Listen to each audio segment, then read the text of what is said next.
Hello, I'm Jerry Fort. Gonna read a story by Michael Teitelbaum, The Scary States of America, 50 Weird and Terrifying. Just a minute, I'm trying to get it.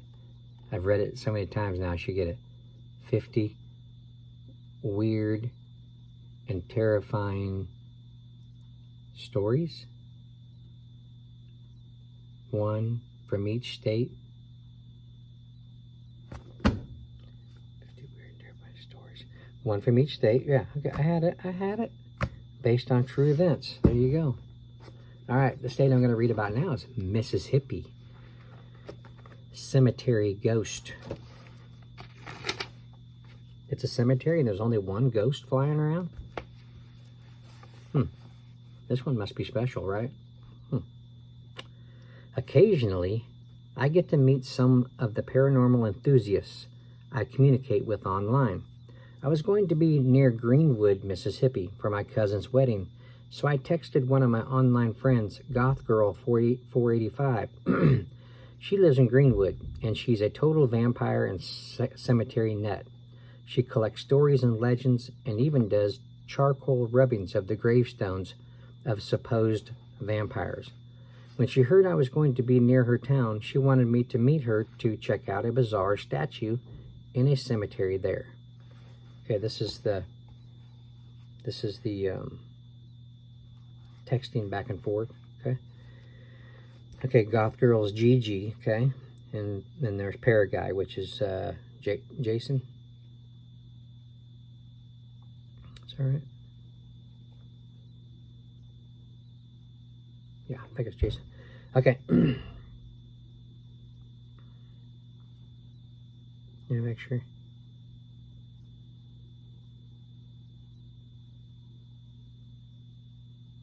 Yeah, Jason. Okay. Okay, Gigi starts, Goth Girl starts. Jace, what's no. Jace, sup, dude. Here'll be here. This is how it's written. It's like JS and then little s apostrophe up. Dude, here you apostrophe LL be in MS Mississippi. Here'll be in Mississippi. Then Paraguay, Jason. Yeah, near Greenwood. Gigi says, my home sweet home. God, I hate it here. The girls in my school are Southern belles. They all think they're Scarlett O'Hara. All that pink makes me want to puke. Paraguay says, what do they think about you? Gigi says, they think I'm Dracula's girlfriend. Paraguay says, laugh out loud, it sucks to be different. Gigi says, whatever, it's actually kind of fun to freak them out. Anyway, gotta show you something. Can we meet when you're in Greenwood? Paraguay says, what you got? Gigi says, cemetery ghost, moving statue. Paraguay says, cool, I'm so there. Okay, I plan to meet Goth Girl at the entrance to the Hudson Park Cemetery in Greenwood. Like many cemeteries around the country, this one is filled with creepy legends. I was getting psyched out about what Goth Girl was going to show me. I was also interested in meeting her and finally seeing what she looked like. The bus from town dropped me in front of the cemetery's main gate. No sign of Goth Girl. It was a clear, sunny day, so the cemetery didn't feel all that scary. It also meant that we weren't going to see what Goth Girl hoped to show me. But I didn't know that at the time. After a couple of minutes, I spotted a girl on a bicycle pedaling up the bumpy road leading to the cemetery. As she got closer, I knew it had to be Goth Girl. Her t-shirt was black, so was the long skirt she wore. Her jet black hair was right out of a bottle. Her pale white skin looked drained of color, and it set off her bright red lipstick all the more. Oh yeah, her bike was her bike was completely black too, right down to the painted chrome handlebars. She skidded to a stop and jumped off the bike, all in one, not so smooth motion, all in one, not so smooth motion. Her black Doc Martens skidded along the dusty ground. "Jason?" she asked, raising her thin, arched eyebrows. She was kind of pretty, although the nose ring and lip stud distracted me. So did the tattoo on her neck of two small round puncture wounds with tiny trickles of blood dripping from them. I told you she was a vampire freak. "Hey," I said, waving feebly. "You must be Goth Girl." "Yeah," she replied, looking up at the clear blue sky. "My real name's Luann, so you can figure why I used Goth Girl." "I don't know," I said. "Luann's kind of pretty." She looked at me like I had called her a mass murderer, which, now that I think of it, might have been less offensive to her than Luann. She raised those eyebrows again and shook her head. "Well, I guess it's kind of pretty if you're the type of girl who likes wearing pink," I said, trying to recover. "I'll just call you Goth Girl." "Whatever," she replied, leading me into the cemetery. "We're not going to see anything happen today.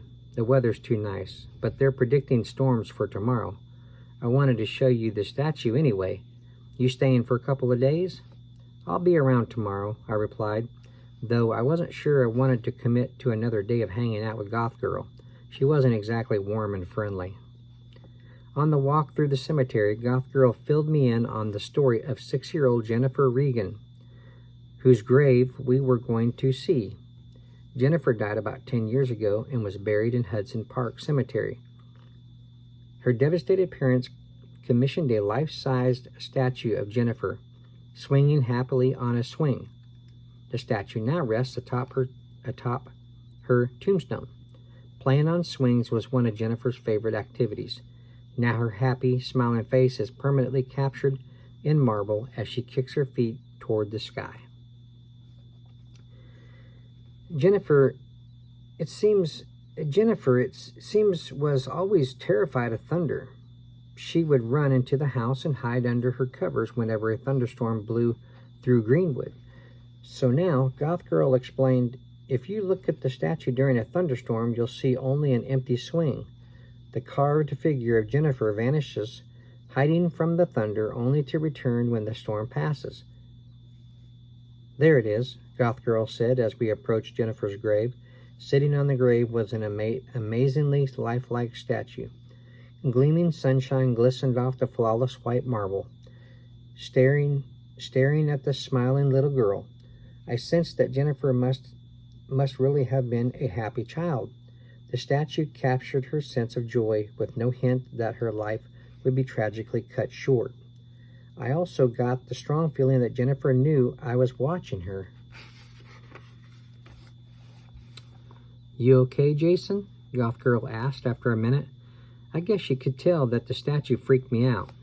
You look like you just saw a ghost." "Maybe I did," I said, "but I kept what I'd felt to myself." "Wait until the storm comes," Goth Girl replied ominously. "I'll meet you back here at the grave tomorrow." I watched as she rode off on her bike, thinking about how tough it must be to live in a town where everyone thought you were a freak. Then again, I'm not exactly the average boy next door back home either. When I woke up the next morning, I was thrilled to discover a completely gray sky. It darkened as the morning wore on.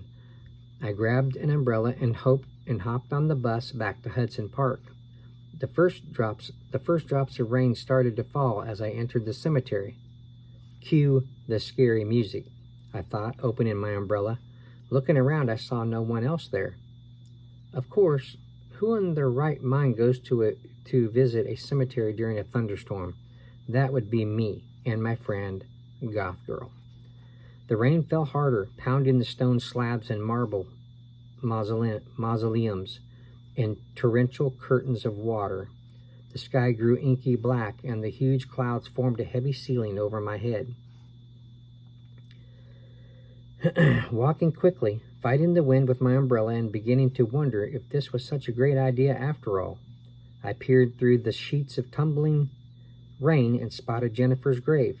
I could just make out the little girl on the swing through the swirling fog, which now joined the downpour in a sloppy soup of nasty weather.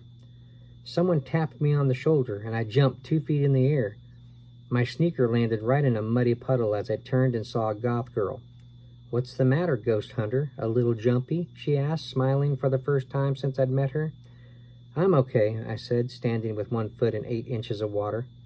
"Forgot your umbrella?"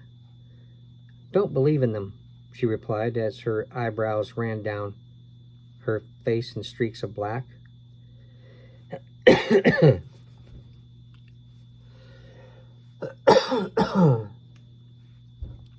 Kaboom! The first clap of thunder made me drop my umbrella. Not that it was doing much good. My clothes were soaked, and my shoes were completely waterlogged. "I meant to do that," I said, leaving my umbrella on the ground. Lightning flashed, splitting the sky in two and illuminating the headstones for a brief second. I flinched. "Looks like Jennifer's not the only one afraid of thunderstorms," Goth Girl said. "Me? I love 'em." "I'm not afraid," I said, squishing closer to the statue. Kaboom! The second explosion of thunder was much louder than the first. The rain fell harder, which I didn't think was possible, and the wind picked up. I could no longer see my feet, which were lost in the fog as I sloshed through the muddy grass. Kaboom! They keep getting the caps. They're getting bigger. This one here is like,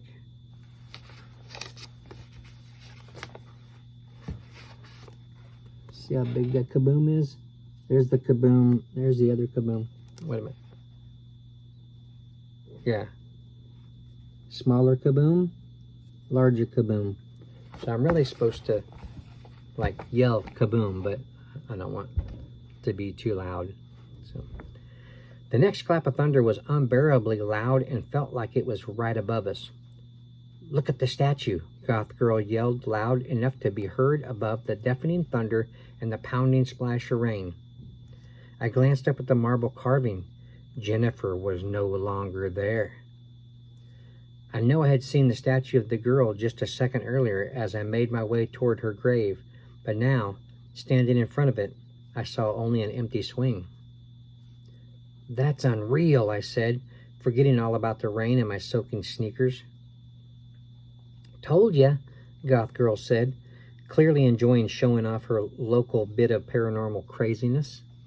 I walked completely around the statue and grave, but there was no sign of the girl. "No joke, right?" I asked. "You and your... No, wait a minute. No joke, right?" I asked, asking her. She's not joking around. It says, "You and your buddies didn't rig this up to fool us out-of-towners?" ? "My buddies," Goth Girl said, sounding incredulous. I guess she really didn't have a lot of friends here. The thunder, lightning, and rain continued relentlessly as I stared up at the empty swing. I felt a gentle tap on my shoulder. "Goth Girl, I'm sorry." Turning around to apologize, I realized that Goth Girl was gone. There was no one there. "I'm scared," said a sweet little girl's... No, wait. "I'm scared," said a sweet little girl's voice from behind me. She's there. She's talking to him. I spun around and squinted through the downpour, but saw no one. Then someone tapped me on the shoulder again. I jumped and spun all in one awkward motion and found myself looking at Goth Girl. "Nice move there, Baryshnikov," she said, trying out for the ballet. "Did you tap me on the shoulder before?" I asked, wiping the water off my forehead. "Nope," she said. "I was walking completely around the statue like I usually do, but